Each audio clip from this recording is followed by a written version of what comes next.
And IPL start కాబోతుంది కాబట్టి మనమైతే కొంచెం కొన్ని టీంల గురించి అయితే మాట్లాడుకుందాం. దాదాపు అన్ని టీంలు ఉన్నాయి కదా. సరే, ఏదైనప్పటికీ ఫస్ట్ వచ్చేసి లాస్ట్ టైం విన్నర్ ఎవరైతే ఉన్నారో కేకేఆర్, కోల్కతా నైట్ రైడర్స్ గురించి అయితే మాట్లాడుకుందాం. నెక్స్ట్ మన సన్ రైజర్స్ గురించి మాట్లాడుకుందాం. ఫస్ట్ వచ్చేసి ఇది వచ్చేసి 2012, 2014, 2024 అయితే 3 సార్లు అయితే ఇది టైటిల్ అయితే గెలుచుకుంది. ఐపీఎల్ కప్ అయితే గెలుచుకుంది ఓవరాల్గా అయితే.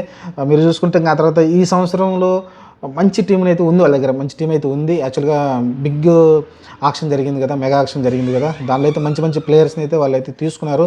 యాక్చువల్గా శ్రేయస్ అయ్యర్ అయితే అతనైతే బయటకు వచ్చేసాడు, ఎందుకని మరి తెలియదు కానీ బయటకు వచ్చేసాడు. మీరు చూసుకుంటే ఇప్పుడైతే దానికి అతను అయితే మీరు అజింక్య రహానే కెప్టెన్గా వ్యవహరించబోతున్నాడు. ఎందుకంటే దీని ముందు శ్రేయస్ అయ్యర్ కెప్టెన్గా ఉన్నాడు కదా. ఒకసారి ఇలా ప్లేయర్స్ని చూద్దామండి, చాలామంది ఉన్నారు వీళ్ళు. మీకు అజింక్య రహానే కావచ్చు, లేకుంటే రింకు సింగ్. బ్యాటర్స్ చూస్తాం, బ్యాటర్స్ పేర్లు చెప్తున్నాను నేనైతే. బ్యాటర్స్ పేర్లు ఎవరైతే ఉన్నారో మంచి బ్యాటర్స్ ఉన్నారు. మీరు మొత్తం ఓవరాల్గా మొత్తం టోటల్ వచ్చేసి 21 మంది ప్లేయర్స్ ఉన్నారు. 21 మందిని ఒకసారి చూద్దాం. ఆ తర్వాత మన వీళ్ళు ఎవరు ఎంతమంది పవర్ హిట్టింగ్లో ఉన్నారు, మంచిగా ఆడగలరు చూద్దాం. మీరు చూస్తే అజింక్య రహానే, రింకు సింగ్, క్వింటన్ డికాక్ కావచ్చు, గుర్బాజ్ వచ్చేసి Afghanistan player, Raghuvanshi last time మంచిగా ఆడాడు ఇతను, యంగ్ కుర్రాడు అయితే.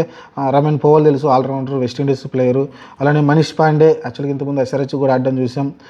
సిసోడియా, వీళ్ళైతే మెయిన్ బ్యాటర్స్ వీళ్ళు. తర్వాత వచ్చి ఆల్రౌండర్ చూద్దాం. వెంకటేష్ అయ్యర్ లాస్ట్ టైం బాగా ఆడాడు. వెంకటేష్ అయ్యర్ అసలు మంచి మంచి ఇన్నింగ్స్లు రావడం చూసాం అతని దగ్గర నుంచి. అలాగనే అనుకుల్ రాయ్ కావచ్చు, ఆల్రౌండర్ ఇతను కూడా. Moeen Ali allrounder, Randeep Singh extraordinary allrounder ఇతను కూడా. ఆండ్రీ రసెల్ చెప్పాల్సిన లేదు, వాళ్ళ ప్రైమరీ బ్యాటింగ్, బౌలింగ్, ఫీల్డింగ్ అన్నిట్లో ఎక్స్ట్రాడినరీ ఎఫెక్ట్ అయితే పెడుతూ ఉంటాడు. ఆ తర్వాత మీరు బౌలర్స్ చూసుకుంటే యాండ్రెచ్ నార్చే ఉన్నాడు, యాక్చువల్గా బాగా అతను కూడా బౌలింగ్ చేయగలడు. అభినవ్ అరోరా కావచ్చు, లేకుంటే మయాంక్ మార్కండే, జాన్సన్. కొన్ని పేర్లు మనకు తెలియదు, కొన్ని పేర్లు తెలిసిన పేర్లు ఉన్నాయి. ఉమ్రాన్ మాలిక్ యాక్చువల్గా ఎస్ఆర్హెచ్కి చాలా రోజులు పనిచేశాడు, కానీ ఆ తర్వాత ఎందుకున్నాం అతను అంటే యంగ్గా ఆవేశంలో వేస్తున్నాడు, కానీ కొంచెం ఇంకా టెక్నిక్ నేర్చుకోవాల్సి ఉంటుంది. స్లోవర్స్, బౌండర్స్ అంటే స్వింగు అయిన పేస్ ఉంది. 150, 160 దగ్గర టచ్ చేస్తున్నాడు, పేస్ ఉంది, కానీ ఇంకా చూడాలి. హర్షిత్ రాణా రీసెంట్గా మనం చూసాం, ఛాంపియన్ ట్రోఫీలు కూడా హీరోగా నిలిచాడు. 2 మ్యాచ్లు అయితే మంచిగా వేయడం చూసాం. సునీల్ నారాయణ, వరుణ్ చక్రవర్తి. మీకు ఇక్కడ కనిపిస్తుంది కదా, మీకు ఖచ్చితంగా టీంలో ఉండేవాళ్ళు. మీరు ఇక్కడ చూడండి, ఇక్కడ మీరు ఫాస్ట్ బౌలింగ్లో మీరు చూసుకుంటే స్పిన్నర్స్ చూసుకుంటే సునీల్ నారాయణ, వరుణ్ చక్రవర్తి ఇద్దరు ఖచ్చితంగా టీంలో ఉంటారు. 2 ప్లేయర్స్ అయిపోయారు. హర్షిత్ రాణా ఫాస్ట్ బౌలింగ్లో ఒకడు ఉంటాడు. 3 ప్లేయర్స్ అప్పటికే మీకు అయిపోయారు. ఇంకా వచ్చేసి నార్జే, అండ్రెచ్ నార్జే నాకు తెలిసి ఆడిపిస్తారు, నాకు తెలిసి ఆల్మోస్ట్ ఇతను ఉంటారు. మీకు అప్పటికే మీకు చూసుకుంటే మీకు అయిపోయింది కదా. 4 బౌలర్స్ అయితే ఇక్కడ వచ్చేసారు. మీకు ఆల్రౌండర్స్ ఉన్నారు. ఆండ్రూ రసెల్ మీకు బౌలింగ్ చేయగలడు. మరి వెంకటేష్ అయ్యర్ చేపిస్తారు లేదని తెలియదు, కానీ వెంకటేష్ అయ్యర్ కూడా ఆడతాడు ఈ మ్యాచ్లో అయితే. మీకు అప్పటికే వాళ్ళకు 6 వచ్చేసారు. 6 ప్లేయర్స్ అయితే మీకు వచ్చేసారు. రమణ్దీప్ సింగ్ కూడా ఆడే అవకాశం అయితే కనిపిస్తుంది మీకు. చూద్దాం, ముందైతే 6 ప్లేయర్స్ వచ్చారు. తర్వాత మీకు చూసుకుంటే అజింక్య రహానే కెప్టెన్ కదా, ఆడించుకుని ఎలా ఉంటారు, అతను ఆడిస్తారు. 7 ప్లేయర్స్ అయ్యారు. రింకు సింగ్ ఆడాడంటే 8 మంది ప్లేయర్స్ అయ్యారు మీకు. ఆ తర్వాత క్వింటన్ డికాక్ ఆడించుకుని ఎలా ఉంటారు, 9 మంది. గుర్బాజ్ కీపర్ కావాలి కదా మీకు, కీపర్ 10 మంది ప్లేయర్సు. రఘువంశీ ఆడిస్తారండి 11 ప్లేయర్స్. నాకు తెలిసి టీమ్ 11 అయితే ఈ 11 మంది అయితే ఆడతారనిపిస్తుంది. ఇంక వీళ్ళు మీరు చూసుకుంటే ఫారినర్స్ కొంచెం ముందు అనుకోవచ్చు. పవర్ హిట్టింగ్ కావాలంటే రమణ్ పౌల్ కూడా తీసుకోవచ్చు మీరు.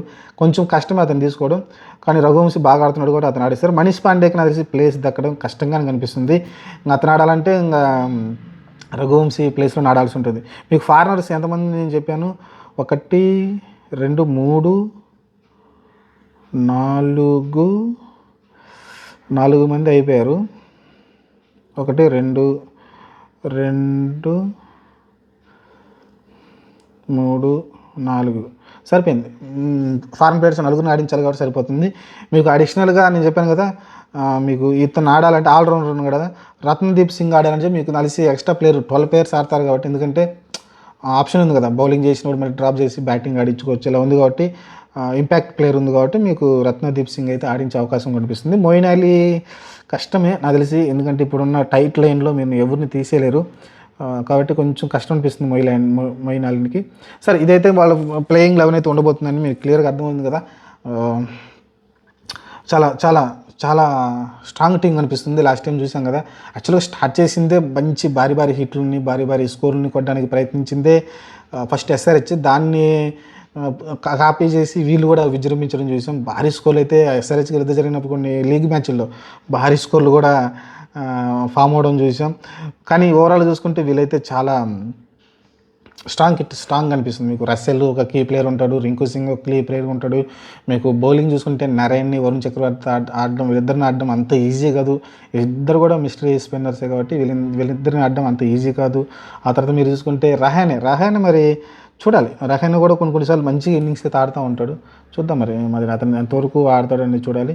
మీరు ఆ తర్వాత చూసుకుంటే గుర్బాజు పర్లేదు, మన రీసెంట్గా వరల్డ్ కప్ ఛాంపియన్ ట్రోఫీలు కూడా మంచిగా ఆడడం చూసాం మనమైతే. వెంకటేష్ అయ్యర్ మంచి ఫామ్లో ఉన్నాడండి. వెంకటేష్ అయ్యర్ని మనం అండర్ ఎస్టిమేట్ చేయకూడదు. ఎప్పుడు కూడా ఒక అండర్ పర్ఫార్మెన్స్ అయితే వస్తున్నాడు అతని దగ్గర. ఎప్పుడో మంచి ఇన్నింగ్స్ అయితే ఆడుతూనే ఉంటాడు వెంకటేష్ అయ్యర్ నుంచి కూడా. చూద్దాం మరి ఈ సెషన్ ఇయర్ ఎలా ఆడతాడో చూడాలి 2025లో. ప్రస్తుతానికైతే ఇంకా ఆల్రెడీ ఫీవర్ మొదలైంది. ఇది మరి మీ ప్లేయింగ్ 11 ఏంటో మీరు అయితే కామెంట్ చేయండి. ప్రస్తుతానికైతే నేను అనుకున్న ప్లేయింగ్ 11 ఇలానే ఉండబోతుందని అయితే నేను అనుకుంటున్నాను ఆల్మోస్ట్. మీరే ఉన్నారు కామెంట్ సెక్షన్లో పెట్టండి. ఈ వీడియో నచ్చితే నా ఛానల్ లైక్ చేసుకోండి, షేర్ చేయండి. Thank you. నెక్స్ట్ నుంచి అన్ని వీడియోలు వస్తాయండి. మొత్తం 10 టీంలు ఉన్నాయి. 10 టీంల గురించి అయితే మనమైతే మాట్లాడుకుంటాం. ఫస్ట్ వచ్చేసి కేకేఆర్, ఎందుకంటే లాస్ట్ టైం విన్నర్ కాబట్టి వాళ్ళ గురించి మాట్లాడుకున్నాం. ఆ తర్వాత ఎస్ఆర్హెచ్ రన్నరప్గా ఉన్నారు కాబట్టి ఇంకా ఆ తర్వాత మనకు నచ్చిన టీంల గురించి అయితే మాట్లాడుకుందాం.